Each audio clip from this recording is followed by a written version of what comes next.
Well, it's 100 years since the first Hitchcock film ever made. It's now lost, but it's a moment to look back at this great filmmaker, one of the great visual thinkers of the 20th century, and ask, who was he and can we get inside his head? And our film tries to get inside his head in some way.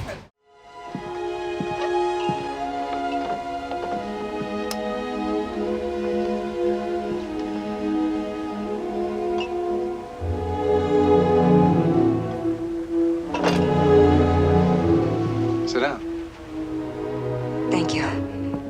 I wrote this film from the point of view of Hitchcock, and then you think, who's going to play him? So I'm lucky enough to be friends with the great actor Simon Callow, and I said to him, who can play Hitchcock? And he said, Alastair McGowan, who's standing right over there. He says he's the best in the business. And so we asked him, he was the top of our list, and he said yes. And I got an audio message on my phone, and I thought, my God, that's Hitchcock. And he doesn't only impersonate, he really, I think, acts Hitchcock. You know, and Hitchcock, the embodied Hitchcock, you can hear in his voice, you can hear the way he thinks through Alastair's performance, and so I was thrilled. Well, I run the office and tend the cabins and grounds and do little errands for my mother, the ones she allows I might be capable of doing. Do you go out with friends? Well, a boy's best friend is his mother. I voiced the film rather than playing Hitchcock, so I didn't have to worry about looking like him, which was a relief. But I suppose there's a lot of information in the film, and a lot of fascinating information and archive footage, so making sure that I kept him somehow interesting and true to his character was the biggest challenge. But the script was so well written by Mark that it was a pleasure to do, and I'm not saying it was easy, but it's just once I felt Hitchcock within me through doing the voice, it was just a pleasure to bring the words to life, really.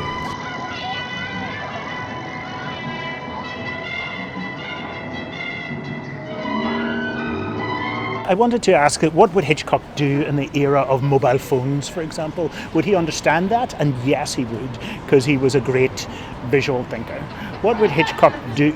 Hitchcock was really interested in time and the ticking clock. And if our lives have sped up, if our lives are faster now, what would Hitchcock think about that? You know, so the questions, you know, when you've got a filmmaker as ambiguous and profound as Hitchcock, you can always update the questions about him. And so we're asking, who would Hitchcock be in the 21st century? I get myself half killed for you, and you reward me by stealing my assignments. I didn't ask you to stand in the middle of that automobile racetrack. You asked for something dramatically different. You got it. So did you. He said a lot about himself, other people have said a lot about him, but there's still stuff in Mark's film that you think, I'd never thought of it in that way. And when he or I take you through his thought processes and his working processes, you suddenly see the films again in another light.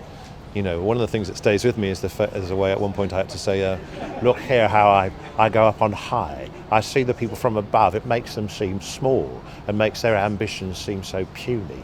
And it's little things like that, I'm paraphrasing. But you think, yes, it's almost obvious, but you don't think about it. And then when it's shown you by Mark's brilliance, you go, oh yeah, that's what he was doing.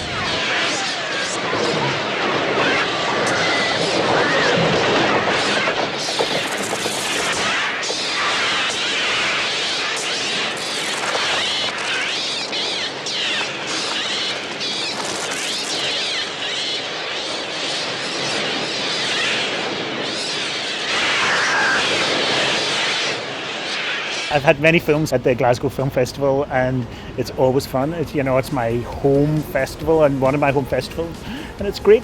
You know, I love being here, and this building, and so it's a proper honour.